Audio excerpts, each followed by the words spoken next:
cronômetro está marcando o tempo. Mas eu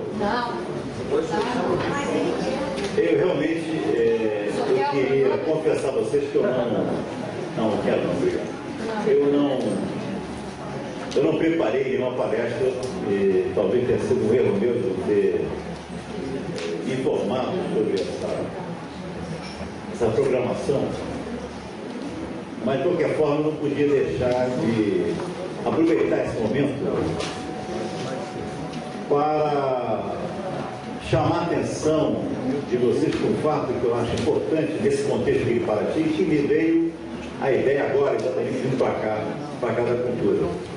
Mas antes de falar sobre esse fato que eu acho importante compartilhar com todos, eu queria fazer aqui uma inconfidência. Tem algum jornalista assim? Tem. Então, daqui de quatro paredes. Mas eu estou me lembrando o seguinte: eu tive com o governador Sérgio Cabral na semana passada, viu, prefeito? E foi uma coisa muito interessante, porque estávamos conversando sobre a questão do crescimento da FATEC. Realmente, qualquer observador isento identifica um grande crescimento na qualidade e na extensão e na quantidade de cursos que a FATEC está oferecendo. Só o marco de 34 CBTs, agora acho que é o 35º, né? Semana que vem vamos inaugurar em Macaé, mas no CBT de Dormir, que é um Salvador. Ele já demonstra esse grande crescimento também da questão da reforma de todas as escolas técnicas e grande parte do CETEP. Então, tudo isso é inegável.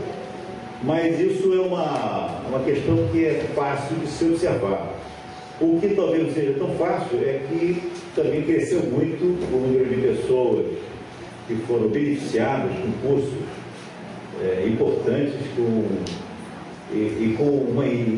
muitas vezes com uma interação com o setor privado, com o setor produtivo, que está permitindo que o cidadão do Rio de Janeiro participe desse crescimento sensacional que está tendo o Estado nos últimos 6 ou 7 anos. Mas então, nessa conversa com o governador Sérgio Cabral, o secretário Sérgio Rui levou para ele informação que o orçamento da FATEC está crescendo muito e que o orçamento estava ultrapassando agora o orçamento da UERJ e que ele estava muito preocupado por conta disso. E foi interessante a reação do governador Sérgio Cabral. Estou contando isso porque foi uma conversa em 4 paredes. Mas a reação dele foi o seguinte: bem, você está contando isso para se preocupar? Está contando isso para que eu fique, digamos, tome boa medida contra? Governador, estou preocupado, porque está maior do que o ERJ, o orçamento da FATEC. Ele falou: eu acho ótimo, eu acho sensacional, eu acho que isso demonstra realmente que nós estamos acertando no foco, porque realmente nunca se pensou que a educação técnica e profissional, pelo menos em algumas áreas do governo, fosse a coisa que realmente merecesse prioridade.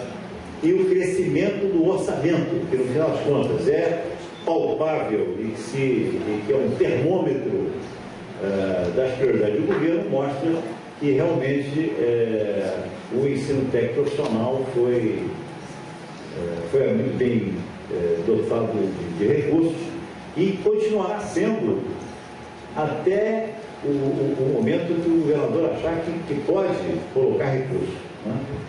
Então, essa reação dele de falar com o secretário de Educação, que ao contrário, essa notícia para ele era muito boa, em vez de ser uma notícia preocupante, uma notícia que tivesse que tomar uma medida para reduzir ou para frear, não, ele ficou mais animado ainda. Ele até falou uma coisa interessante, ele falou: não, é o modelo da educação europeia, é o modelo da Alemanha, o modelo da Itália, que insiste na educação técnica e educação tecnológica. Então ele ficou muito satisfeito com essa notícia, que na verdade não era para satisfazê-lo, mas era para preocupá-lo. Então, como exemplo então da prioridade do governo da FATEC, é que eu achei que vale a pena compartilhar com vocês essa, digamos, quase que confidência, tá certo? Mas o que eu queria aproveitar esses minutos aqui com vocês e dizer que eu acho que é muito importante que a gente faça uma reflexão, especialmente aqui em Paraty, é porque eu estava vindo para cá agora e no meio aqui da conversa com a Cristina, eu estava contando para ela de uma situação que eu acho inusitada e que tem uma certa relação com Paraty, que é um episódio que aconteceu no estado do Rio de Janeiro, há cerca de 70 anos atrás,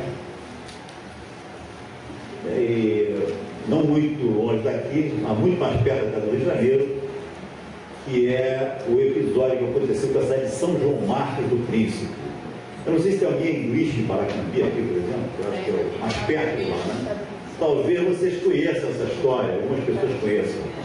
Mas, em geral, quando eu estou no auditório e pergunto sobre São João Marcos do Príncipe, ninguém sabe o que é isso. Ninguém tem ideia. Quem é que tem ideia? Agora vejo duas pessoas aqui que têm ideia do que é. E é uma história fantástica. Então, acho que vale a pena compartilhar com vocês o que eu sei de São João Marcos, que tem relação com Paraty. Então, São João Marcos era uma cidade, como Paraty, que ficava num caminho alternativo ao caminho do ouro, famoso, né? Porque aquele é o caminho do ouro, onde vinham as preciosidades, as pedras preciosas do ouro de Minas Gerais, que saíam pelo Baía de Paraty até se explorar, digamos assim, o caminho novo, chamado, que é o caminho que passa, no fim das contas, pelo Vale do Paraíba, sai em Petrópolis, e de Petrópolis descia ali para Magé, e de Magé chegava na cidade do Rio de Janeiro, e que fez com que Paraty, então, ficasse, digamos, hibernando, né? Já que a atividade econômica aqui era basicamente ligada à questão do porto, e o porto passou a ser uma situação que já economicamente não vale a pena no momento que se levava diretamente as mercadorias, especialmente o ouro, para diretamente do Rio de Janeiro. Mas no caso de São João Marcos do Príncipe, era uma situação semelhante.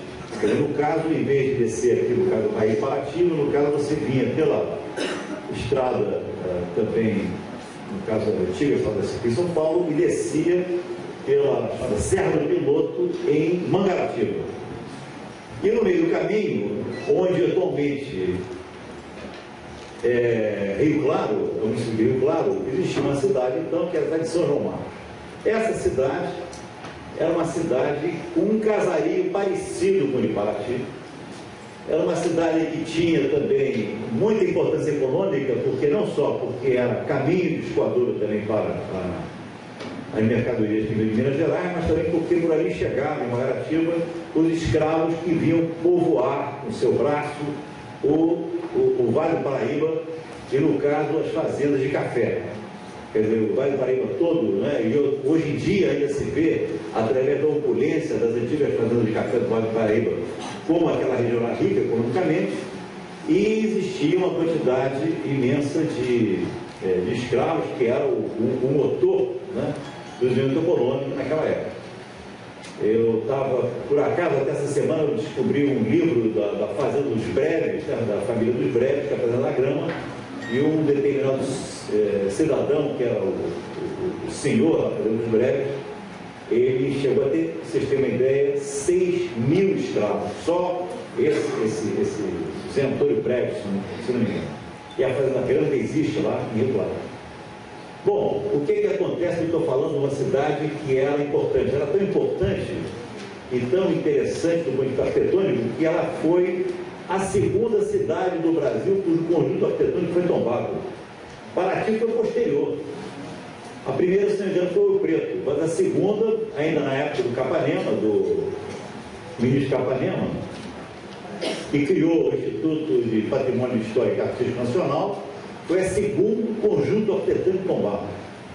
Bem, nessa cidade nasceu Ataúfo de Paiva, nasceu Paulo de Fronten. Era uma cidade que tinha teatro. Aqui está se querendo fazer um cinema agora bacana. Lá tinha um teatro. Era uma cidade onde apareceram os primeiros automóveis no início do século passado. uma cidade tinha time de futebol, um bom carnaval, uma cidade, então, que era, digamos, que seria hoje uma cidade como Paraty, quer dizer, com o seu casario preservado, porque o que aconteceu lá? Lá, por conta também da abolição da escravatura e do declínio do café, também deixou de ter importância econômica, deixou também de atrair populações, e as populações, boa parte foi abandonando, porque ela chegou a ter 40 mil habitantes, e com isso ficou uma cidade também como que hibernando, como foi o caso de Paraty. Essa cidade de São João Marcos, ela,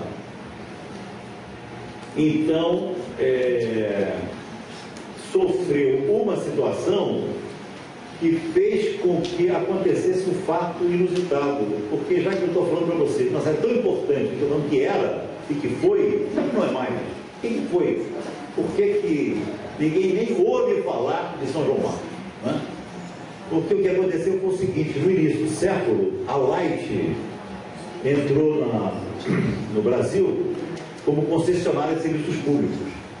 E como concessionária, ela começou a explorar o serviço de transporte urbano. E basicamente eram os bondes que deixaram de ter atração animal e começaram a ter atração elétrica. E para isso necessitavam de energia elétrica.